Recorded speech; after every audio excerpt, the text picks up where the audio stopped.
Prince Woodville, French culinary expert and bagpipe player, might be our next king. That's not so shocking, my dear fellow.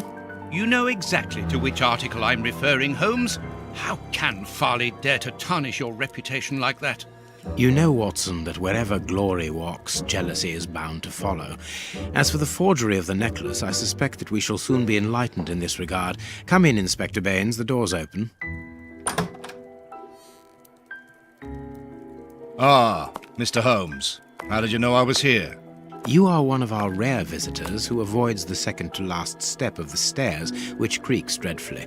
And if I add the clinking of the handcuffs at your belt, to what do we owe the pleasure of your visit, Inspector? Have you read that rag?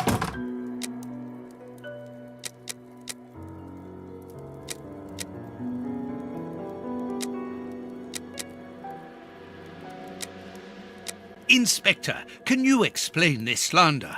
Has the necklace of the Samoas really been replaced by a fake? I don't know how the reporter got hold of the information, but it's true. About the necklace, of course. I wouldn't permit myself to question the integrity and honesty of Mr. Holmes. The necklace is a forgery? Impossible!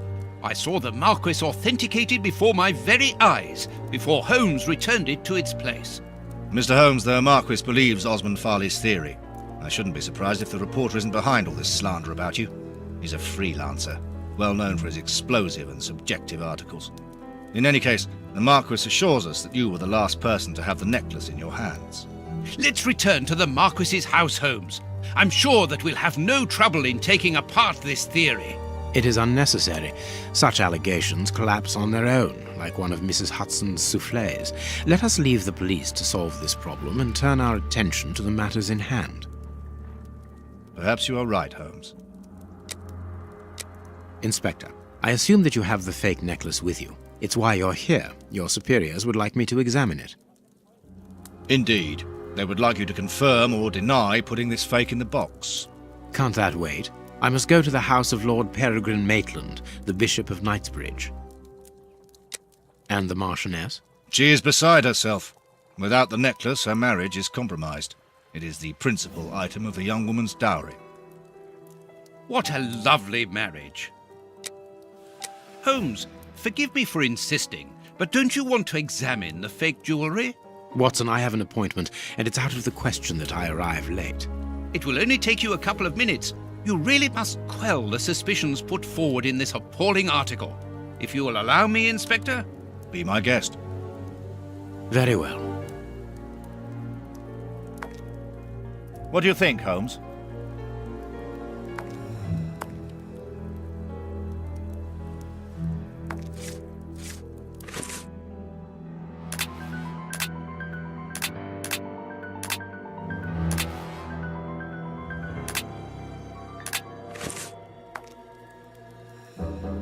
What should we do next, Holmes?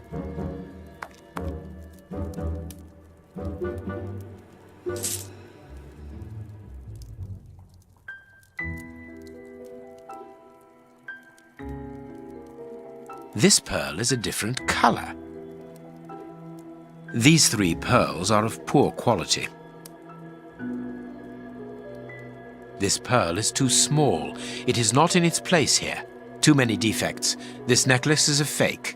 This is nothing but a vulgar copy, and at a glance it would appear that the forger has intended for it to be seen as such. How could we have been fooled by such a blatant imitation? I don't understand. Yes, how is it possible? Holmes, do you have a theory about this? I have absolutely no idea. You insisted that I examine the necklace, and I have done so. Now it is important that I keep my appointment. I'm sure, Inspector, that you will throw some light on this affair. Holmes. You may accompany me, Watson, if you care to do so. Goodbye, gentlemen. I'll keep you informed as to my inquiries. Goodbye, Inspector. You mentioned a bishop, didn't you? Are we going to his home?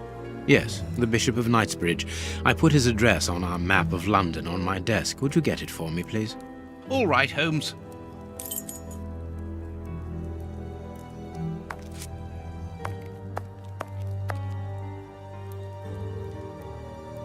Holmes's homemade analyzer. The work table, where Holmes analyzes things.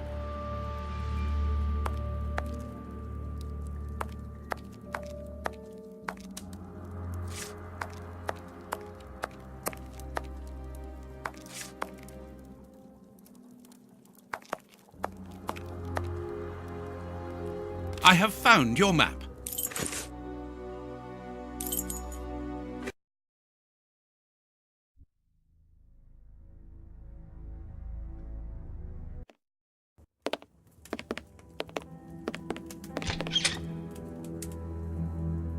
The police?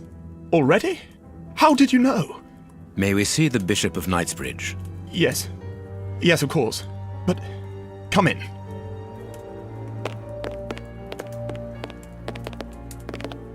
What has happened, Reverend? What? I don't know. It was last night, I think. I only just arrived, and I have made this macabre discovery. My God. How horrible. I haven't called anyone. How did you know that? Holmes, look! The Bishop, appallingly mutilated. How dreadful. Mutilated. And killed. He was such a good man. How could anyone be so brutal? Look at him. He is barely recognizable now. How could any of God's children be responsible for that? They were evidently unworthy children, Reverend. Now do please try to calm yourself and focus, because we will need your assistance. Do you have any idea as to the motive behind this? I haven't had time to do an inventory, but nothing appears to have been stolen. And anyway, His Excellency didn't own anything of great value. I don't know what else I can tell you. Note this down, please, Doctor. Doctor? But you aren't the police? No, Reverend. I am Sherlock Holmes, and this is Dr. Watson. We are here at the request of the Bishop. In that case, I must ask you to leave, and not to touch anything. I must get in touch with the authorities without further delay. Reverend, when the inspectors of Scotland Yard find themselves at a dead end, which they quite often do, I assure you, then they turn to me for help. If you will allow us to continue our investigation, then you shall have the answers to all of your questions. Out of the question! I don't even know you! I'm going to call the police, whether you like it or not. It would be better for everyone, Reverend, if you kept your temper. Watson, are you taking notes? This affair promises to be a complex one. Therefore, we must not overlook the slightest detail. Yes, Holmes. I am keeping a meticulous set of notes. I have created a very clever deduction board. One thing we can be sure of at the moment is that this crime was not for gain. The Reverend has informed us that nothing valuable was stolen, and indeed, it would seem that the Bishop had nothing of any worth to take. Very good, Watson. Do continue.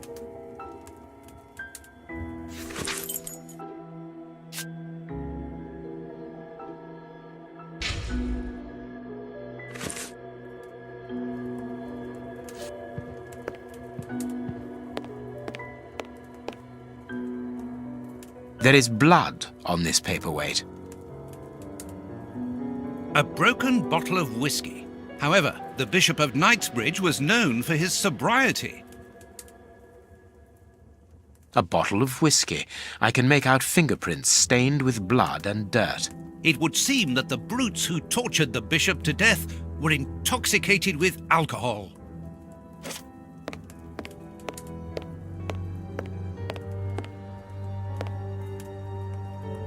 A broken phial and blood near the neck. What a strange smell. Phew, chemical components, I think.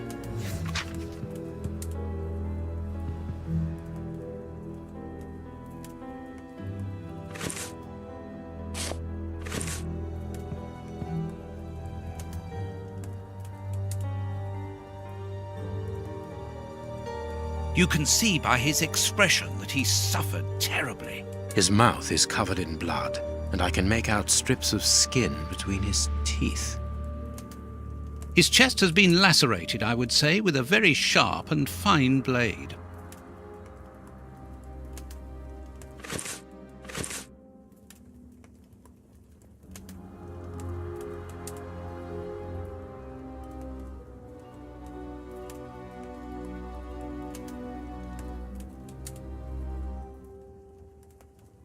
The fingers have been crushed and violently struck.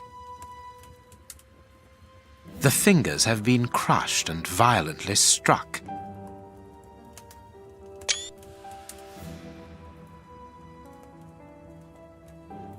These burns are terrible.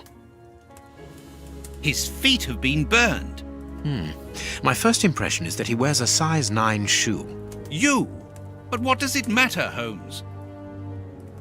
A finger. Apparently it doesn't belong to the Bishop of Knightsbridge. How dreadful!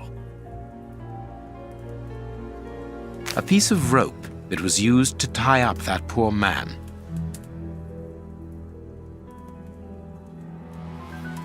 Something is missing here. Oh, yes? And what might that be? His shoes. Watson, his shoes are missing.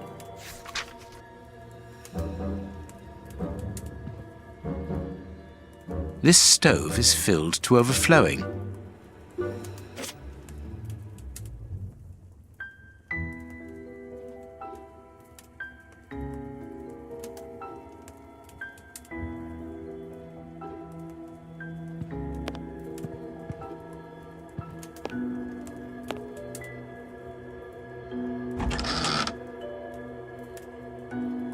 This metal rod is for fastening the chilies. A whip? No, it is a discipline for self-flagellation. It's a cilice designed to bruise the person wearing it. The bishop wore it as repentance. This very pious man must have had the habit of mortifying his flesh as a means of repentance.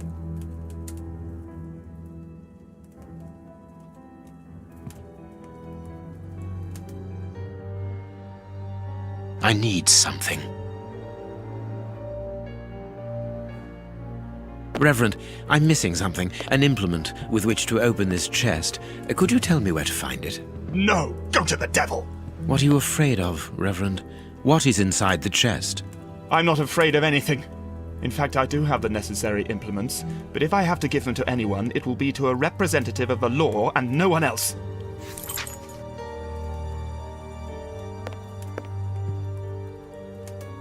The picture of Peregrine Maitland, commander of the infantry brigade of Her Majesty's Guards at Waterloo. The Bishop of Knightsbridge has the same name as his ancestor, an illustrious family.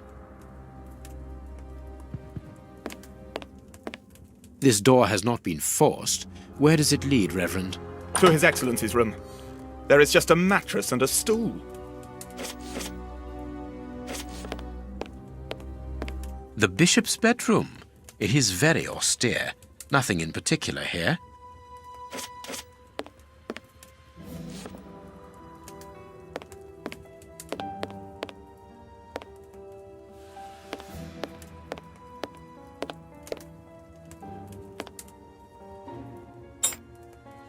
A surgical scalpel covered in blood.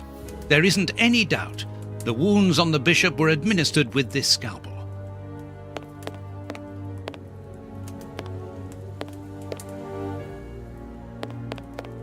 Closed. The veranda door hasn't been forced.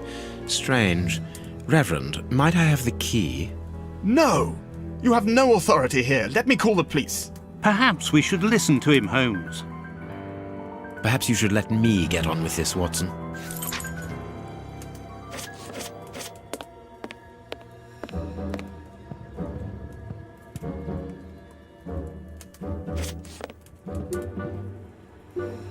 I cannot leave now. Watch where you're putting your feet, Watson. Have you noticed these prints upon the ground? Well, yes, those muddy marks.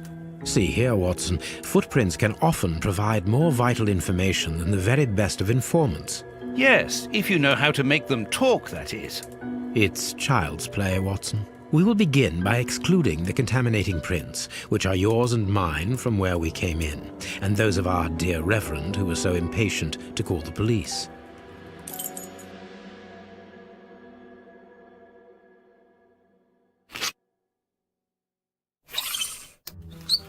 Size 9. Size 9. Size 9.5. Size 9. Size 9.5. Size 9. A fragment of stone. Peculiar. This print came from an expensive pair of shoes, and it seems recent. It is not a laborer's shoe.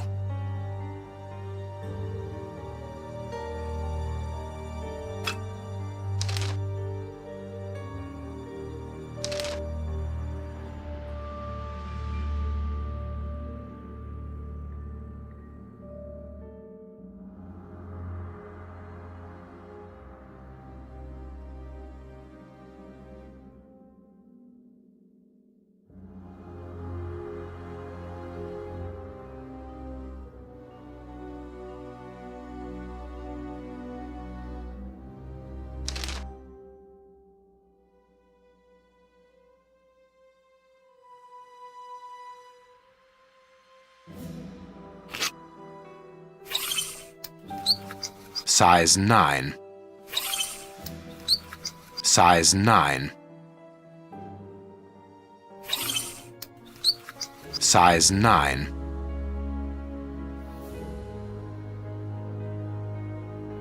Nothing of interest.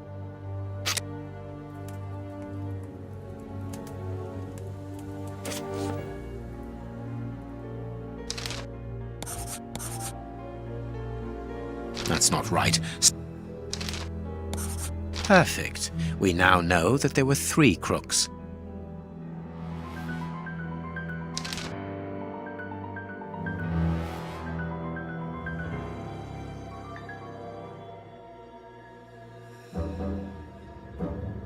That's not right. Strange but true. One of the crooks was wearing a different pair of shoes when he left here. Therefore, we have 3 men who came in and left again, but one of them was wearing a different pair of shoes from the ones which he came in with.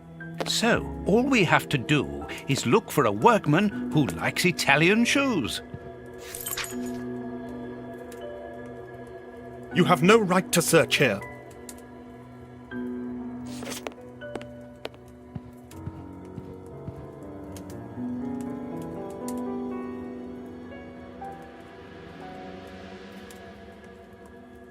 His forearms have been ripped. Pieces of skin have been torn off. What do you think, Watson? I'd say that he was eaten alive. Yet I've noticed a curious degeneration of the skin tissue around the wounds. My dear friend, everything points to this man having gnawed at his own forearms. That's unbelievable, Holmes.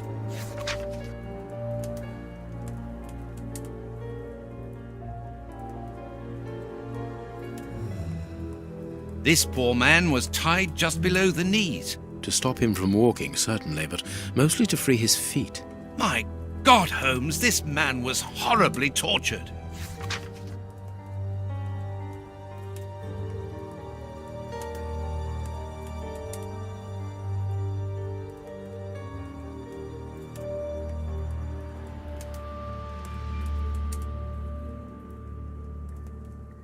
His stomach is covered in scratches. Quite evidently, they weren't made recently. So, these wounds were not made by his murderers.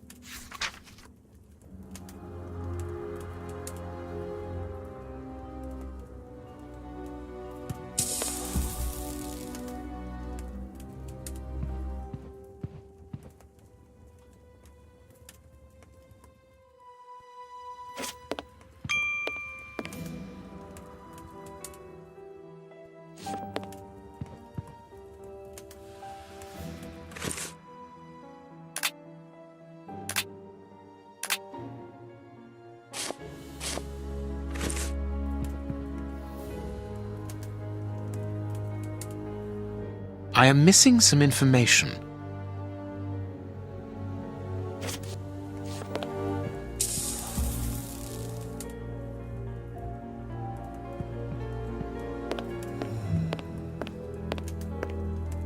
It is impossible to get out.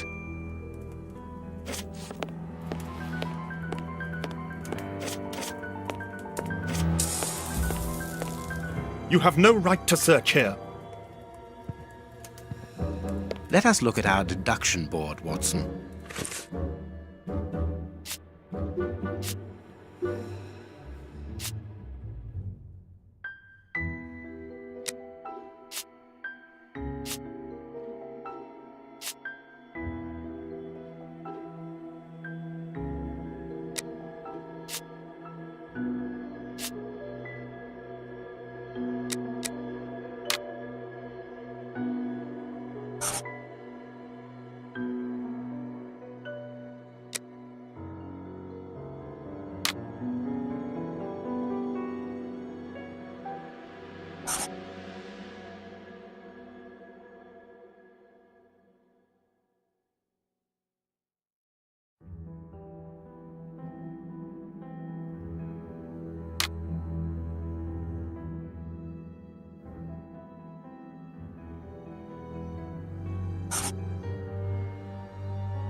Perfect.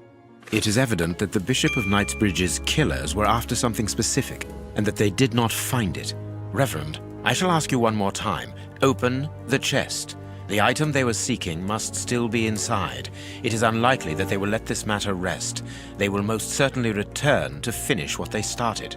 And I'm telling you once more, the chest is locked and shall remain so. Very well. We have reached an impasse. You are a stubborn man, Reverend. Watson, accompany our friend to the police station and return with Inspector Baines. Baines and no one else. I shall wait for you here. Go! Alone at last. Now I can continue my investigation.